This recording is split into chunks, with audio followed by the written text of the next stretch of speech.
Hi guys, барлығына сәлем. Ағылшын тілін үйренуші жандар, біздің арнамызға қош келдіңіздер.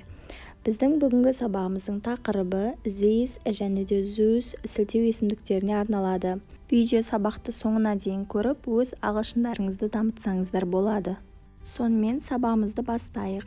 Алдыңғы сабағымыздағыдай үстелдің үстінде тұрған затты, яғни біздің алдымызда тұрған мынау тұрған затты көпше түрде біз these are books деп айтамыз.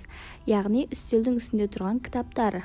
Кітап, book, books, кітаптар.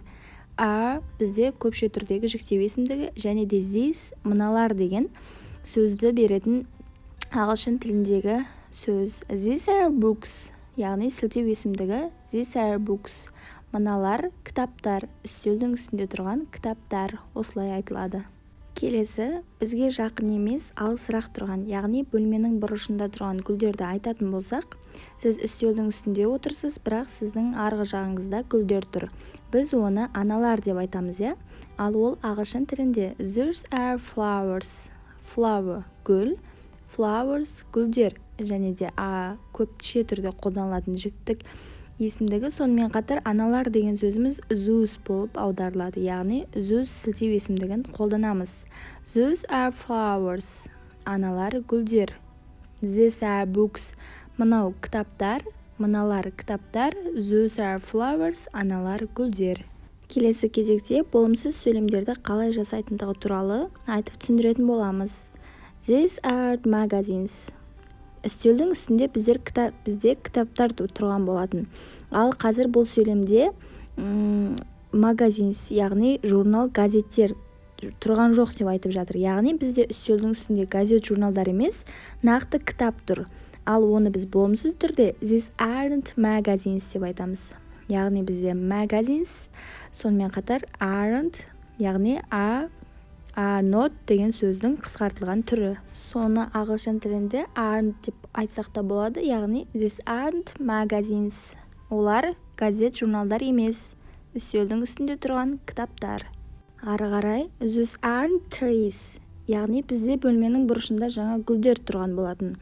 Ал бұл сөйлемде those aren't trees, аналар ағаштар емес деп тұр. Trees, ағаштар, aren't жіктеу есімдігінің көпше түрде қолданылатын, яғни біз болымсыз түрде аға not жалғауын жалғап болымсыз сөйлем жасайтындығымыз белгілі болды, иә?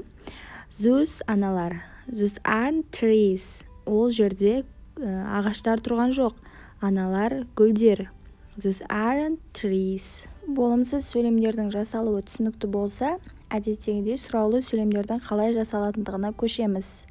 Сұраулы сөйлемдерде are these books деп бізде сұрап тұр. Яғни бізде әдеттегідей сөйлемнің басына шығады. Ал одан соң these сілтеу есімдігі қолданылады. Содан кейін books, кітаптар. Are these books? Мыналар кітаптар ма? Yes, they are. Иә, кітаптар. Бұлар кітаптар. Are these books? And yes, they are. Келесі сөйлеміміз are those flowers? Аналар гүлдер ме? Яғни әдеттегідей сөйлеміміздің басына шықты. Аналар дегеніміз those, flowers гүлдер. Are those flowers? Yes, they are. Анау тұрған гүлдер ме? Иә, гүлдер. Егер біздің сұрақтарымызға болымсыз түрде жауап беретін болса, онда ол сөйлем қалай жасалатындығы туралы айтып өтейік. Are these magazines? Мыналар кітаптар ма? Журналдар ма деп сұрап тұр. Are these magazines? Журналдар ма? Жоқ, ол жерде кітаптар тұр ғой. No, they aren't. Are these magazines? No, they aren't болып жасалады. Ары қарай гүлдер немесе ағаштар екенін сұрап тұрғанда are these trees? Аналар, ана жерде, яғни алыста тұрғандар ағаштар ма? Ол жерде, яғни ағаштар тұрған жоқ, гүлдер тұр. Сондықтан да болымсыз түрде біздің сұрағымызға no, they aren't. Аға not жалғау жалғанады, болымсыз жауап, және де no сөзі қолданылып, are those trees деген сұраққа no, they aren't деп жауап беріледі. Осымен бүгінгі видео сабағымызда қозғалған these және де those сілтеу есімдіктері тақырыбы сіздерге түсінікті болды деген ойдамыз. Егер түсінбеген жерлеріңіз болса, астына пікір бөліміне жазып қалдырсаңыздар, біз міндетті түрде жауап береміз.